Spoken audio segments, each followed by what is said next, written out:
مگر مسلمانوں کے اوپر جو ساری باطل قومیں ٹوٹ پڑی ہے اس کا واحد سبب ہے کہ یا ایھا الناس قولوا لا الہ الا اللہ تفلحوا کی جو دعوت آپ نے شروع کیا تھا، جو دعوت لوگوں کو دی تھی، جو دعوت تمام نبیوں کی تھی،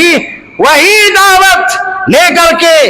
آج جو یہ امت چل رہی ہے، اسی لیے ساری کائنات اس امت کے پیچھے پڑی ہوئی، ساری دنیا متحد ہو جا رہی ہے۔ اب آپ کہیں گے دنیا تو بڑے پروٹیسٹ کرتے ہیں عقیدے کے معاملے میں، وہ جو دنیا پروٹیسٹ کر رہی ہے، ریلیاں نکال رہی ہے،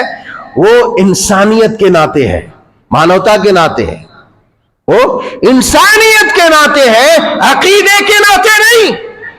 وہ انسانیت کے ناطے۔ اور اللہ تبارک و تعالیٰ کی یہ قدرت ہے، اللہ تبارک و تعالیٰ کی یہ قدرت ہے کہ جب وہ مسلمانوں کی یا مومنوں کی مدد کرنے پہ آتا ہے تو دشمنوں کے دل میں رحم ڈال دیتا ہے، جیسا کہ آپ علیہ السلام اور پورے خاندان بنی ہاشم کو شیب ابی طالب میں قید کر دیا تھا۔ بہرحال انشاءاللہ آئندہ مزید باتیں اس ضمن میں آئندہ خطبے میں آئیں گی۔ اللہ رب العزت ذوالجلال والاکرام سے دعا ہے کہ مولا کریم ہمیں سب سے پہلے ہمارے عقیدے کو جاننے پہچاننے کی توفیق عطا فرما، کیونکہ ہمیں پتہ ہی نہیں ہے عقیدہ کیا چیز ہے، ہمیں پتہ ہی نہیں اللہ کون ہے، ہمیں پتہ ہی نہیں رسول اللہ کون ہے، رسالت کیا چیز ہے، یہ ہمیں نہیں پتہ ہے۔ سچ تو یہی ہے اللہ والو،